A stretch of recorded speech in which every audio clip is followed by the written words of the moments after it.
உங்கள் அனைவருக்கும் எனது வணக்கம். என்னுடைய நண்பர் ஸ்ரீதரன் மதுசூதரன் பயணின்னு நாங்கள் அன்பு அழைக்கிறது. அவர் அஜர்பைஜான்லேருந்து இங்கே கலந்துக்கிற முதல் நிகழ்ச்சி இதுதான். அதுவும் தாய்மொழிகள் தினம். அது நாங்கள் ரெண்டு பேரும் அவர் வந்ததுக்குனால இப்போ தான் முதல் சந்திக்கிறோம். இதை சாத்தியமாக்கிய லக்ஷ்மி பிரியா, உமா, இரண்டு பேருக்குமே நான் ரொம்ப நன்றி சொல்ல போகிறேன். இந்த துறைக்கு அண்ணாதுரை என்னுடைய நண்பர். எனக்கு தமிழ்நாட்டில் இருக்கக்கூடிய பழங்குடியிலையும் அந்த மக்களுடைய மொழி, அவங்களுடைய பண்பாடு, இது சார்ந்த எனக்கு எவ்வளவு பரிச்சயம், நேரடியான அனுபவம், கள அனுபவம் இருக்கிறதுங்கிறத விட நான் எங்கே வேலை பார்த்துட்டு வர்றேன், இங்கே எப்படி சேர்ந்துருக்கேன் அப்படிங்கிறத நீங்கள் தெரிஞ்சுக்கிறது இன்னும் ரொம்ப நல்லாயிருக்கும். தமிழ்நாட்டில் பழங்குடிகள் அப்படிங்கிற எண்ணிக்கை வரும்போது 37 பழங்குடிகள், அப்புறம் பிவிடிஜி அப்படின்னு சொல்லிக்கிற பர்டிகுலரி வல்னரபிள் ட்ரைபல் குரூப் 6. இது மக்கள் தொகையில் மொத்தம் 9 lakhs, விழுக்காடு அடிப்படையில் 1.5 இந்த மாதிரி. இப்போ நான் எங்கேருந்து வர்றேன்னு கேட்டிங்கன்னா, ஒரிசா மாநிலம். மக்கள் தொகையில் 24 விழுக்காடு பழங்குடிகள், 62 பழங்குடி மொழியில் பேசப்படுகிறது. பாருங்கள், 24 விழுக்காடு அப்படின்னு சொன்னால் கிட்டத்தட்ட 4.5 கோடி மக்களில் 1 கோடி மக்களுக்கு மேலே 1.2 crores பீப்புள் பழங்குடி மக்கள். அதில் இருக்கக்கூடிய பல திராவிட பழங்குடிகளில் இந்த கோண்ட் அப்படின்னு சொல்லிக்கிற ஒரு பழங்குடி ஒரிசாவில் மட்டும், அவங்க சத்தீஸ்கரில் இருக்காங்க, மற்ற இடத்துல இருக்காங்க. அந்த ஒரிசாவில் இருக்கக்கூடிய அந்த ஒரு பழங்குடி மட்டுமே 16 லட்சம். அப்படின்னா எப்படிப்பட்ட ஒரு பகுதியிலிருந்து நான் பணியாற்றிட்டு வந்திருக்கேன்னு சொல்லி. நான் வேலைக்கு சேர்ந்தப்போ இங்கேருந்து போய் ஒரு சப்கலெக்டராக பொறுப்பேற்றவுடனே எங்கேருந்து நம்ம வேலையை ஆரம்பிக்கலாம் அப்படின்னு தோணும்போது எனக்கு எப்படியும் வரைபடங்களில் எனக்கு ரொம்ப மேப்பை கையில் எடுத்துகிட்டு ஒரு பேனாவில் ஒரு புள்ளி வச்சேன். அது 3 மாவட்டங்கள் சந்திக்கக்கூடிய ஒரு இடம். நான் இங்கே தான் போவேன்னு சொன்னேன். என் ஆஃபீஸர்ஸ்லாம் பயந்து போயிட்டாங்க. அங்கே போக முடியாது சார். நான் ஏன் கேட்டாங்க, அது 3 மாவட்டம் சந்திக்கிற பல மலைகள்லாம் தேடி போகணும், போகிறதுக்கே 5-6 மணி நேரம் ஆகும், வர 5 நேரம். இது வரைக்கும் யாரும் போனதில்லை. நாங்கள் அது ஜுவாங் என்று சொல்லப்படுகிற ஒரு பர்டிகுலரி வல்னரபிள் ட்ரைபல் குரூப் வசிக்கிற பகுதி. நான் அங்கே தான் போய் ஒரு ஐஏஎஸ் ஆஃபீஸராக என் வேலையை தொடங்குவேன் அப்படின்னு சொல்லி அதுக்கு ஒரு டீம் முன்னால் அனுப்பிச்சாங்க. ஒரு ஏபிள் பாடி எவ்வளோ நேரமாகும், எவ்வளவு சத்து வேணும், இதெல்லாம் தெரிஞ்சுட்டு சொன்னாங்க அங்கே என்ன இருக்குன்ட்டு. அங்கேருந்து அவங்க சொன்ன நிலைமையை பார்த்தோன்னே எனக்கு ரொம்ப வருத்தமாக இருந்துச்சு.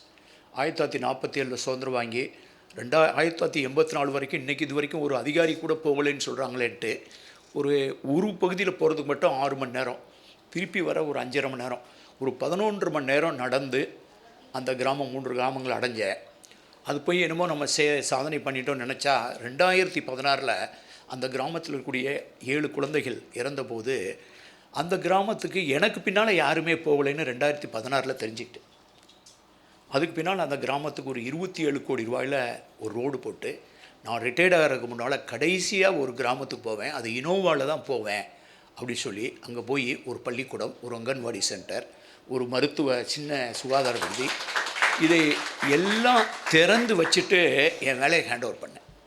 நான் முதல்ல போனதும் ஒரு பழங்குடி விலையும் அதே கிராமத்துக்கு கடைசியாக அதுக்கு பின்னால் 34 வருஷத்துக்கு பின்னால் போயிட்டு ரிட்டையர்ட் ஆனேன்.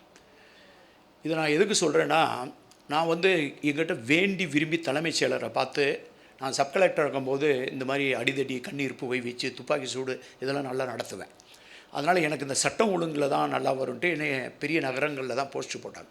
நான் ஒரு பழங்குடி மக்கள் பகுதியில் போய் வேலை பார்க்க விரும்புகிறேன்னு கேட்டப்போ எங்கள் தலைமைச் செயலாளருக்கு ஆச்சரியமாக இருக்கும். நான் வேண்டி விரும்பி யாருமே இது வரைக்கும் வேலை பார்க்காத ஒரு பகுதிக்கு வேலை வாங்கிட்டு போனேன். அங்கே போய் ஒரு பழங்குடி மக்களுடைய மொழியை கற்றுக்கிற தொடங்கினேன். அந்த மொழியினுடைய பெயர் கோயா. அதை சொல்லி கொடுத்துருக்குது பத்மநாப மட்காமி அப்படின்னு ஒரு ஆசிரியர், பள்ளிக்கூட ஆசிரியர், எங்கள் வீட்டுக்கு சனி ஞாயிறு வருவார். அவர்கிட்ட இந்த கோயாங்கிற மொழியை நான் கற்றுக்கிட்டேன். இதை ஏன் கற்றுக்கிறதுக்கு நான் சொல்கிறேன்னா, இதுக்கான சொல்கிறேன்னா, 62 மொழியில் ஒரு மொழியை கற்றுக்கிட்டது ஏன்னா, இந்த பழங்குடி மக்களோடு பழகுபவர்கள், ஒரு அதிகாரியாக பழகுபவர்கள், ஒரு அரசாக அவர்களோடு செயல்படுபவர்கள் எல்லாம் தங்கள் மனதிற்குள் உள்வாங்கி கொள்ள வேண்டிய ஒரு விஷயம் இருக்குது. சம்திங் கால் நேட்டிவ் இன்டெலிஜென்ஸ். இந்த பழங்குடி மக்களினுடைய அடிப்படையான ஒரு அறிவின் வேர்களில் இருந்து தான் இந்த சமூகம் வளர்ந்திருக்கிறது அப்படிங்கிற ஒரு புரிதலும் பணிவும் இருந்தால் தான் அவங்களுக்கு அவங்க புரிஞ்சுக்கிற வழியில் வேலை பார்க்க முடியும். இதுக்கு நான் 2-3 உதாரணங்கள் சொல்கிறேன். நான் வேலைக்கு சேர்ந்ததுக்கு பின்னால் நான் எங்கள் ஜீப்பில் போய்கிட்டுருக்கேன். ஒரு சைடு ஒரு 40-50 வீடு கட்டியிருக்கு, கவர்மெண்ட் வீடு, இந்த இந்திரா குடியிருப்பு திட்டம்னு அப்படி மாதிரி அந்த மாதிரி வீடுகள். ஆனால் அதில் யாருமே குடியிருக்கலை. நான் அதை வண்டி நிறுத்தி எங்கள்கிட்ட ஆஃபீஸர்ஸ்ட்டை கேட்குறேன், இந்த வீடு எப்போ கட்டினதுன்னா முதலமைச்சர் திறந்து வச்சுருக்காரு, ஆனால் யாருமே குடியிருக்கலை. முதலமைச்சர் தெரிஞ்சவற்றில் யாருமே குடியிருக்கலைங்க. அவங்க எல்லாரும் எளிமையாக சொன்னது யதார்த்தமாக. எங்கள் ஆஃபீஸர்ஸ் எல்லாமே பேசுகிறது, சார் ஆதிவாசி சார் இவங்கலாம் இது தங்குவாங்க சார், தங்க மாட்டாங்க சார், என்ன பண்ணுறது தெரியல சார், அப்படி இந்த மாதிரி தான். இந்த மொழி, உடல் மொழி, இந்த பேசுகிற விதம் எல்லாமே அவங்க இவர் ஒரு பெரிய சிவிலைஸ்டு, ஒரு பெரிய உயர் நாகரிகத்தை சேர்ந்த மாதிரியும் அவங்களுக்கெல்லாம் ஒன்றும் தெரியாத மாதிரி பேசும். இல்லையா, ஏன் கொடுத்தீங்க வீடு கொடுத்தனே, சிஎம் ப்ரோக்ராம் பார்க்குறேன், எல்லோரும் வீடுக்கெல்லாம் சாவியெல்லாம் வாங்கியிருக்காங்க, ஆனால் அங்கே யாருமே கொஞ்ச நாளும் குடியிருக்கல, எல்லோரும் ஊருக்கு போயிட்டாங்க. அவங்கள போய் நான் பார்க்க போனேன். நீங்கள் இந்த வீடு நல்லா தானே கட்டி கொடுத்துருக்காங்க, ஏன் அங்கே தங்கலைன்னு கேட்டேன். அப்போ அவங்க என்கிட்ட சொன்னது வந்து தான் எனக்கு ஒரு அறிவு கண்ணை திறந்து வச்சு. அவங்க என்ன சொன்னாங்கன்னா, சார் அவங்க வந்து இந்த இடத்த தேர்ந்தெடுத்தாங்க, இது யார்கிட்டையுமே கேட்கல சார், அவங்களா கான்ட்ராக்டர் வந்து அவங்களா தாசில்தார் அவங்களாம் ஒரு இடத்த ஆரம்பித்து அப்புறம் சிஎம் வந்திருக்காருன்னு சொன்னாங்க, எங்களை கூப்பிட்டு போனாங்க, சாப்பாடு போட்டாங்க, சாவியை கொடுத்தாங்க, நாங்கள் போய் எங்களை கட்டாயப்படுத்தி தூங்க வச்சாங்க, அங்கே எங்களுக்கு தூக்கமே வரல சார், கெட்ட கனவாக வருது சார், கெட்ட கனவாக வருது, தூக்கம் வரல, அதனால் நாங்கள் வந்துட்டோம் சார் எங்கள் பழைய ஊருக்கேன்னு. அப்போ தான் ஒரு விசாரணை நடத்துகிறேன், என்ன செஞ்சுருந்தால் கெட்ட கனவு வந்திருக்காதே, தூக்கம் வராது. அப்படிங்கும்போது நாங்கள் வந்து ஒரு கிராமத்தை திருப்பி உருவாக்கும் போது அந்த இடத்த நாங்கள் தேர்ந்தெடுப்போம். அதை தேர்ந்தெடுக்கணும்னால எங்கள் பூசாரியை கூப்பிட்டு போவோம். அந்த பூசாரி வந்து அங்கெல்லாம் வந்து கேழ்வரகு தான் இருக்கும், அரிசி மாதிரி கேழ்வரகு. ஒரு 3 இலையில், தேக்க இலையில் வந்து கேழ்வரகு வைப்பாங்க. ஒரு கேழ்வரகு உயிரோடு இருக்கிற மனுஷங்களுக்கு, இன்னொரு கேழ்வரகு வந்து கோழி ஆடு மாடுக்கு, இன்னொரு கேழ்வரகு இறந்து போன ஆவிகளுக்கு, நீத்தார் முன்னோர்களுக்கு. இந்த 3 கேழ்வரகையும் அங்கே வச்சுட்டு இந்த மரத்தடியில் ஒரு பொந்தில் வச்சுட்டு அப்படியே பேக்கிலே நடந்து வருவாங்க. அது திரும்பி பார்க்கக்கூடாது. திரும்பி பார்க்காம நடந்து வந்துட்டு மறுநாள் இந்த பூசாரி தலைமையில் எல்லோரும் போவாங்க. எல்லோரும் போய் அவர் ஸ்டடி பண்ணுவார். அவர் விஞ்ஞான மாதிரி ஸ்டடி பண்ணி எந்த கேழ்வரகை அதை டிஸ்டர்ப் பண்ணியிருக்கு, எறும்பெல்லாம் இயற்கை வந்து எதை டிஸ்டர்ப் பண்ணாமல் காற்றடிக்காத இடத்துலாம் வச்சுருப்பாங்க, எறும்பு எதுவும் போகாதில்ல. இப்போ இந்த கேழ்வரகு போயிடுச்சுன்னா இந்த இடம் கோழி ஆடு மாடுக்கெல்லாம் ஆகாது, மனுஷங்களுக்கு தான் ஆகும், ஆடு மாடுக்கு ஆகாதுன்ட்டு அந்த இடத்த கைவிட்டுருவாங்க. இன்னொன்றில் வந்து எல்லாருக்கும் ஆகும், நம்ம இறந்து போனால் முன்னோர்களுக்கு ஆகாதுன்னு. இந்த 3 டேலியானால் தான் அந்த இடத்துல அவங்க வீடு கட்டுறது முடிவு பண்ணுவாங்க. இப்போ இவங்க தாசில்தார் இதெல்லாம் இதை கேட்கலை. இப்போ நான் கேட்டப்போ என்ன கேட்டாங்க, சார் இதெல்லாம் யார் சார் செய்கிறதுன்னு. செய்யுங்கயா அப்படின்னு சொல்லி, இனிமேல் அடுத்து வீடு கட்டும்போது இடத்த அவங்க தேர்ந்தெடுக்கட்டும், கட்டுறது நீ கட்டு அப்படின்னு சொல்லி நாங்கள் டெஸ்ட் பண்ணி பார்த்தோம். எங்கள் ஆஃபீஸர்ஸ்லாம் என்ன சொல்கிறாங்க, சார் அப்படின்னா சார் நான் அவங்ககிட்ட கேட்டேன், ஏண்டா நான் வண்டி எடுத்தேன்னா நான் காரில் உட்காந்து கார் கிளம்பும்போது ஒரு பூனை குறுக்க போச்சுன்னா எங்கள் டிரைவர் அப்படியே வண்டி நிறுத்திடுவார், நிறுத்தி அப்படியே பேக் சைடில் வருவார். ஏன்னா வண்டி நிறுத்தி பேக்கில் வந்தீங்கன்னா பூனை ஒன்று குறுக்க போயிடுச்சு. இவங்க வண்டி குறுக்க போனால் பூனையை எடுக்கலாமா? நீங்கள் போனீங்கன்னா வெளிநாடுகள்லாம் போனீங்கன்னா 5 ஸ்டார் ஹோட்டல்லாம் நாங்கள் தங்கியிருக்கோம்ல, முதல் மாடி 2வது மாடி இருக்கும், 12 மாடி வரைக்கும் மாடி இருக்கும். 12வது மாடிக்கு அடுத்து எத்தனாவது மாடி வரும்? 14வது மாடி வரும். 13வது மாடி இருக்கவே இருக்காது. நீங்கள் வேர்ல்டில் எங்கே போய் 5 ஸ்டார் ஹோட்டலில் பாருங்கள், 13வது மாடி இருக்காது. ஏன் 13வது மாடி இருக்காதுன்னா அதுக்கு ஒரு பெயரே இருக்குது. அந்த மாதிரியான ஒரு பயத்துக்கு 13ஆம் நம்பர்னால் ஆகாது. நீங்கள் போய் சாவியை கொடுத்தா கூட 13ஆம் நம்பரு நீங்கள் செக்இன் பண்ணும்போதே 13ஆம் நம்பரில் மாடியில் ஒரு ரூம் கொடுத்தா அவன் டக்குன்னு பின் வாங்கிடுவான். ஏன்னா அதை ரூமு சரியாக கொடுக்கலன்ட்டு அது அதில் ஃபில்லப்பே ஆகாது. அதனால் இவங்க 13ஆம் நம்பருங்கிறதே விட்டாங்க. 13, அதுக்கடுத்து 12, அதுக்கடுத்து 14. இந்த உலகம் ஃபுல்லாக படித்த விஞ்ஞானியெல்லாம் 13ஆம் நம்பர் ஆகாத நம்பும்போது, எருமை மாடு எதுக்க வந்துச்சுன்னா நம்ம வந்து பயப்படும் போது, இவ்வளவு இருக்கும்போது அவன் அந்த இடத்த தேர்ந்தெடுத்துல என்னடா தப்பு அப்படின்னு கேட்டு நான் ஒரு திட்டத்தை ஒருங்கிட்டேன். அதுக்கு பின்னால் இடத்த அவங்க தேர்ந்தெடுப்பாங்க, கட்டுறது நாங்கள் கட்டுவோம், அதனால் எந்த முதலும் குடிமூழ்கி போயிடலான்னு சொல்லுவோம். அப்போ இந்த இடத்துல தான் கான்வர்சேஷன் தொடங்குது. நான் வந்து barriers in communication in communicative with tribes என்ற பெயரில் வந்து ஒரு கருத்தரங்கத்தை நான் நடத்தினேன் 1988. இந்த மாதிரி எல்லாத்தையும் கூப்பிட்டு உட்கார வச்சு பேசணும். நம்ம அவங்கள்ட்ட உரையாடுறதுல என்ன பிரச்சனை இருக்குது? என் வாழ்க்கை ஃபுல்லாக நிறைய அந்த மாதிரி வேலை தான் பார்த்துருக்கோம். அது வந்து ஒரு பாடி லாங்குவேஜ், அவங்கள மதிக்காமல் பேசுகிறது, அவங்கள்ட்ட அவங்க மொழியில் பேசுகிறதில்ல, இவனுடைய தடித்தனத்தெல்லாம் அவங்ககிட்ட காட்டுறது, இப்படி தான் வந்து நம்ம நிர்வாகத்தை நடத்துகிறோம் அப்படிங்கிறது புரிஞ்சுக்கிற முடிஞ்சது. இப்போ அந்த கான்வர்சேஷனில் இவங்களுக்கு என்னென்னா தெரியுது அப்படின்னு கேட்டிங்கன்னா, நீங்கள் கூகுள் பண்ணி பாருங்கள், கிரேடில் ஆஃப் தி ரைஸ் கல்டிவேஷன் அப்படின்னு போட்டிங்கன்னா சைனா பேர் வரும், சவுத் ஈஸ்ட் ஏசியா வரும், தாய்லாந்து, இந்தோனேஷியா, இந்த சைடு பிலிப்பைன்ஸ் சைடு வரும். இன்னும் இந்தியாவுக்குள்ளே கேட்டிங்கன்னா ஜெய்ப்பூர் வேலின்னு ஒன்று வரும். ஜெய்ப்பூர் பள்ளத்தாக்கு, அது ஒரிசாவில் இருக்குது, சதன் ஒரிசாவில் இருக்குது. ஜெய்ப்பூர் பள்ளத்தாக்குன்னு வரும். இது 3 அல்லது 4 கேண்டிடேட் தான். அதனால தான் இன்டர்நேஷ்னல் ரைஸ் இன்ஸ்டியூட் வந்து மணிலாவில் இருக்குது. Indian institute of rice research வந்து ஒரிசாவில் இருக்குது, கட்டாக்கில். ஏன்னு கேட்டிங்கன்னா அரிசி தோன்றிய இடமாக கருதப்படுகிற ஒரு இடங்களில் இந்த ஜெய்ப்பூர் பள்ளத்தாக்கு, அந்த ஜெய்ப்பூர் பள்ளத்தாக்கு ஃபுல்லாக பழங்குடி மக்கள் தான் இருக்காங்க. இதை முத போய் ஆராய்ச்சி பண்ணவர் ராமையான்னு ஒருத்தர் 1955 கோயம்புத்தூரில் போய் ஆராய்ச்சி பண்ணியிருக்கார். இந்த பழங்குடிகள் மக்களுக்கு நான் வந்து போகாத பழங்குடி பகுதி இந்த நாட்டிலே கிடையாது. இந்த 62 பழங்குடி சொன்னால் இந்த 62 மொழி பேசும் பழங்குடிகளுடைய கிராமத்துலேயும் கால் வச்சுருப்பேன். இந்தியாவில் ஜார்க்கண்டு, பீகார், ஒரிசா, சத்தீஸ்கர், பஸ்தர் மாவட்டம், north eastern tribe, Manipur, Nagaland, நான் பழங்குடின்னு இருந்தால் அந்த பழங்குடி மாவட்டத்துக்கு நான் போகாமல் இருந்ததே கிடையாது இந்தியாவில். இத்தனை மொழி பேசுகிறோம் நேரில் சந்திச்சிருக்கேன். அப்போ போண்டா ஹில்ஸ்னு ஒன்று இருக்கும். அது வந்து முதலிப்படா அப்படின்னு ஒரு நீங்களே கேள்விப்பட்டிருவீங்க. போண்டா என்ற ஆஸ்ட்ரோ ஆசியாட்டிக் மொழியை பேசுகிற அவங்களுடைய மொழியின் பேர் ரியாங் அப்படிங்கிற மொழி பேசுகிறவங்க. அங்கே போய் அவங்கள்ட்ட கதையில் வந்து வெறியர் எல்வின்ஸ் வந்து இந்த கதை சொல்லி புத்தகம் போட்ட பார்த்தீங்களா, இந்த கதை ஒவ்வொரு கதையும் வந்து அவர் சொன்னது மாதிரி நாம் வாழ்ந்த விதம், புரிந்து கொண்ட விதம், ஒவ்வொன்றுக்கும் ஒரு கதை இருக்கும். கத்திரிக்காய் எப்படி பிறந்துச்சுன்னு ஒரு கதை இருக்கும், தவக்காலை எப்படி பிறந்துச்சுன்னு ஒரு கதை இருக்கும், கை எப்படி தோன்றுச்சு மனுஷனுக்கு ஒரு கதை இருக்குது, காலுக்கு ஒரு கதை இருக்குது.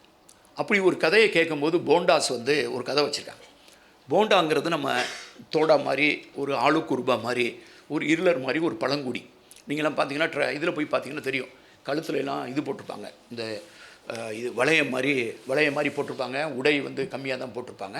அது ஒரு போண்டா பழங்குடின்னு பேர். நம்ம ஊர் மாதிரி போண்டா மைசூர் போண்டான்னு நினச்சிடுவாங்க. அது வந்து போண்டாங்கிறது ஒரு பழங்குடி. நான் தான் அங்கே அந்த கிராமத்துக்கு நான் தான் போனேன்.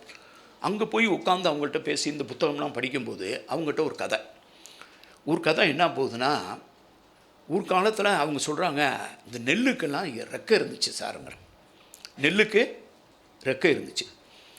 அப்போ நெல்லுக்கு ரெக்கை இருக்கும்போது அது ரொம்ப மண்டக்கருவமாக இருந்துச்சு, நெல்லை கையிலே பிடிக்க முடியல சார். அப்போ ஒரு தடவை இந்த போண்டாக்கும் நெல்லுக்கும் இதை ஒரு பஞ்சாயத்து பண்ணிடணுன்னு 2 பேருக்கு போட்டி ஆயிடுச்சு. போண்டானா பழங்குடி மக்கள். இந்த பழங்குடி மக்களும் பெற்று விடுறாங்க, புது பிள்ளைங்கள்லாம் பிறக்கிறாங்க. இன்றைக்கி வரைக்கும் ஒரு 1500 தான் அவங்க பாப்புலேஷன், தோண்டா மாதிரி சின்ன பாப்புலேஷன். அவங்க புதுசாக குழந்தை பிறக்குது. அதே மாதிரி நெல்லும் புது இடத்துல வருதுங்கிறான். அப்போ நெல்லுக்கும் போண்டாவுக்கும் பழங்குடிக்கும் போட்டி வந்தப்போ அவங்க என்ன பண்ணுறானுங்க, சூரிய கடவுளை போய் சொல்கிறானுங்க, நீங்களே ஜட்ஜாக இருங்க, எங்களுக்கும் உங்களுக்கும் போட்டி வச்சுக்கிடுவான், அதில் யார் ஜெயிக்கிறான். அவர் சொல்கிறார், சூரிய கடவுள் சொல்கிறாரு, யாராவது ஒரு ஆள் தாண்டா மூவ் ஆகணும், 2 பேரும் மூவ் ஆகிக்கிட்டே இருந்தீங்கன்னா அது சரியாக வராதுன்ட்டு. அப்போ யார் மூவ் ஆகுறது யாருன்னு முடிவு பண்ண, ரெக்கையை யாருக்கு இருக்குதுன்னு சொல்லப்போ 2 பேரும் பந்தயம் வைக்கிறான். நெல்லெல்லாம் ஒரு சைடு வந்து நிற்கணும், போண்டா பழங்குடிலாம் ஒரு சைடு நிற்கணும். இந்த போண்டா பழங்குடிலாம் நீ வாடான்னு சொன்னேன், நீ வான்னு சொல்லுவோம். ஒவ்வொருத்தரும் ஒவ்வொரு போண்டாவாக வருவான். இந்த நெல் சைட்லேருந்து ஒரு நெல் எடுத்து வை, இன்னொரு நெல் எடுத்து வை அப்படின்னு நெல்லெல்லாம் எண்ணியிருக்காங்க, போண்டாவை எண்ணியிருக்காங்க. அப்போ போண்டா வந்து நெல்லெல்லாம் முடிஞ்சு போனதுனால போண்டா ஒன்று, இன்னும் 2 பேர் இருக்கான். அப்போ வந்து இப்போ போண்டா ஜெயிச்சிட்டான். உடனே ஏற்கனவே பண்ணபடி சூரிய கடவுளை வந்து அப்படியே 2 பெரிய கத்தி அருவாள் எடுத்து அப்படியே டொப்புன்னு போடுவேன். போட்டோன்னே அன்றைக்கி வந்து நெல்லுடைய 2 ரெக்கையும் வெட்டியாச்சு. அதுக்கு பின்னால் நெல்லும் ஒரே இடத்துல இருந்துச்சு அப்படின்னு சொன்னான்.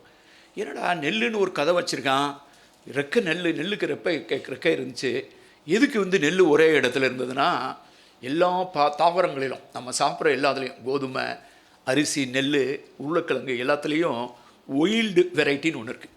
காட்டு நெல் நம்ம பயிர் செய்கிற வீட்டு நெல், காட்டு எருமை வீட்டு எருமை, காட்டு மாடு வீட்டு மாடு, காட்டு பூனை வீட்டு பூனை, காட்டு கோதுமை வீட்டு கோதுமை, இப்படி பழக்கப்பட்ட டொமஸ்டிகேட்டட் பேடி. இப்போ இந்த போண்டா பழங்குடி வந்து நெல் அதுவாக இயற்கையாக விளைஞ்சிருக்கு, ஒயில்டு பேடி. ஒரு நாள் இந்த ஏரியாவில் நெல் கிடச்சிருக்கு, அவங்க எடுத்து கொய்யாப்பழம் சாப்பிட்ற மாதிரி பலாப்பழம் சாப்பிட்டு நெல் சாப்பிட்ருக்காங்க. அப்புறம் திருப்பி இங்கே தான் நெல் நல்லா இருக்குன்ட்டு சொல்லி திருப்பி வரேன், அங்கே நெல்லை காணோம். அப்புறம் நடந்து போய்கிட்டே வேட்டையாடிட்டு போகும்போது அந்த இடத்துல நெல் இருக்குது. ஏன்னா அங்கேருந்து நெல் இங்கே வந்துருச்சுன்னு இவன் ஆச்சரியப்படுறேன். உடனே அங்கே எடுத்து சாப்பிட்றான். கொஞ்ச நாள் சென்று இவனா சொல்கிறானுங்க என்கிட்ட, இந்த பழங்குடி மக்கள் சொல்கிறாங்க, அப்புறம் நெல் அங்கே போயிடுச்சு சார். ஏன்னா நெல் எப்படா அங்கே போச்சு அப்படின்னு கேட்டால் அதான் ஒயில்டு பேடி. இந்த ஒயில்டு பேடியை டொமஸ்டிகேட் பண்ணி ஒரே இடத்துல வாய்க்காலில் பாசனத்தை பாய்ச்சி நாற்று நட்டு விளைய வச்சு ஒரே இடத்துல விளைய வச்சதான் டொமெஸ்டிகேட்டிங் பேடி. இந்த பேடியை டொமெஸ்டிகேட் பண்ணுறத நெல்லில் ஒரு ரெக்கையை வெட்டின ஒரு கதை மூலமாக அந்த டொமெஸ்டிகேட்டுன்னு நான் தான் சொன்னேன். இதை நான் கட்டுரை எழுதும்போது இந்த கதை டொமெஸ்டிகேஷன் ஆஃப் பேடி, ஏன்னா இங்கே ராமையா வந்து இந்த ஏரியாவில் தான் டொமெஸ்டிகேஷன் நடந்ததுன்னு சொல்கிறாங்க, உலகம் ஒத்துக்கிறது. இங்கே போண்டா இந்த கதையை வச்சுருக்கான், இங்கே வந்து ரெக்கையை வெட்டியிருக்காங்க. இது வந்து wild paddy, the process of becoming domesticated பேடின்னு 1988 எழுதினேன். இப்போ நீங்கள் யோசிச்சு பார்த்தீங்கன்னா இதில் எவ்வளோ பெரிய ஒரு உண்மை, ஒரு மானிடவியல் உண்மை, ஒரு பொட்டானிக்கல் ட்ரூத், இதை எல்லாமே இந்த பழங்குடிகள் இதெல்லாம் சுமந்துக்கிட்டே வராங்க. அவங்க என்ன செய்கிற விதம், இது அவங்களுடைய மூலிகை மருந்துகள், அவங்களுக்கு இருக்கக்கூடிய இது வந்து தொடக்கத்தில் இப்படி தொடங்கின என்னுடைய இது வந்து நான் கடைசியாக விருப்பப்பட்டது. ஏன்னா எல்லோரும் சொல்லுவாங்க, என்னை எல்லா வேலையும் பார்ப்பேன், கலெக்டராக இருக்கிறதெல்லாம் எல்லோரும் இருப்போம். அப்புறம் புயல் வேலை பார்ப்பேன், டிசாஸ்டர் மேனேஜ்மெண்ட்டு, வெள்ளம்னா வெள்ளம், அப்புறம் நிதித்துறை செயலாளராக பல வருஷம் இருந்திருப்பேன், எலெக்ஷன் நடத்தியிருப்பேன், டெப்டி எலெக்ஷன் கமிஷனராக போயிருப்பேன். எல்லா வேலையும் பார்க்கும்போது என்னுடைய ஆஃபீஸர்ஸ் எல்லாம் சொல்லுவாங்க, நீங்கள் பழங்குடி இந்த மாதிரி இதில் வந்து வேலை பார்க்க மட்டும் உங்கள் மூஞ்சி ரொம்ப நல்லா மலருது சார்ங்க. நான் வந்து எனக்கு ரொம்ப பிடிச்சமான வேலை இது. வந்து நான் எந்த வேலையில் இருந்தாலும், நான் நிதித்துறை செயலாளராக இருந்தாலும் சரி, டெவலப்மெண்ட் கமிஷனராக இருந்தாலும் சரி, சீஃப் மினிஸ்டருடைய சீஃப் அட்வைசராக இருந்தாலும் என்கிட்ட பெர்மனண்ட்டாக ஒரு போஸ்ட் இருக்கும். அது என்னன்னு கேட்டிங்கன்னா, இந்த ட்ரைபல் அட்வைசரி கவுன்சில், அந்த tribal development council, tribal museum. நீங்கள் ஒரிசாவில் பார்த்தீங்கன்னா இந்தியாவிலே மிகச்சிறந்த ஒரு ட்ரைபல் மியூசியத்தை நாங்கள் உருவாக்கியிருக்கோம். அங்கே ஒரு மேகசின் வருது, ஒரு மேன் இன் இண்டியா மாதிரி ஆதிவாசின்னு ஒரு மேகசின் வருது, 55 வருஷமாக வந்துட்டுருக்கு. அதை பல மொழிகளில் மொழிபெயர்த்துருக்கோம். அங்கே இருக்கக்கூடிய பழங்குடி மொழியெல்லாம் நான் சில யோசனைகளையும் நான் உங்களுக்காக, சாரி மேம், நான் டேக்கிங் இந்த வாய்ப்பை நான் தமிழ்நாட்டில் இருக்கக்கூடிய பழங்குடி தொடர்பான பணிகளை செய்கிற அலுவலர்களிடம் நான் பேசும் வாய்ப்பு எனக்கு கிடைத்ததில்லை. அதை நான் ஒருவேளை தேவைப்பட்டால் நான் வந்து ஒரு நாள் நான் வந்து தனியாக இதற்காகவே உங்களுடைய அலுவலகத்துக்கு வந்து பேச வேண்டும் என்று நினைக்கிறேன். இந்த பாடி லாங்குவேஜ், இந்த மக்களிடம் வந்து நீங்கள் வந்து ட்ரைபல் சப்ளான், இந்த ட்ரைபல் சப்ளான்லேருந்து ஒரு அலாட்மெண்ட் வரும், டிஎஸ்பி ஏரியா அப்படின்ட்டு. அது ஒரு குறிப்பிட்ட அமௌண்ட் இருக்கும். எங்களுக்கு 24 பழங்குடிகள் 24% இருக்கிறதுனால ஒவ்வொரு மாவட்டத்திலையும் டிஸ்ட்ரிக்ட் நமக்கு உங்களுடைய பிரச்சனை வேறு. ஏன்னா இங்கே வந்து நீல்கிரிஸ், அதை விட்டால் கொல்லி ஹில்ஸ், ஜவாது ஹில்ஸ்.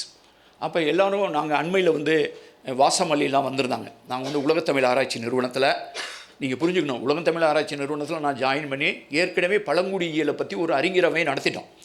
அந்த அறிஞரவயத்துக்கு வாசமல்லியும் கூப்பிட்டு பேச வச்சுருக்கோம்.